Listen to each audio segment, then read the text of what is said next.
In this video, I will guide you on how to fix Snapchat camera access problem. First, make sure Snapchat has permission to access your camera. For that, you want to long press on the Snapchat app, then tap on the option of App Info. This should take you to App Settings, or you can directly head over to your device settings, tap on Apps and find Snapchat as well.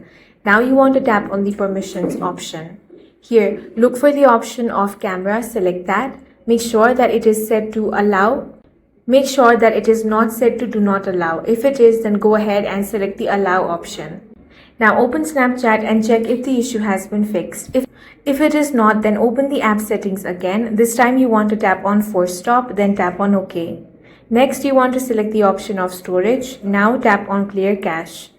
Once that is done, head back. Now open Play Store or App Store. Here search for Snapchat. If you find the update option, tap on that and update the app to the latest version. Then tap on Open and check if the issue has been fixed. If it is still not fixed, then you want to reinstall the application. For that, uninstall Snapchat. Once it has been uninstalled, open Play Store again and install it from here. That's all for this video. If you found it useful, make sure to hit the like button and subscribe for more videos like this.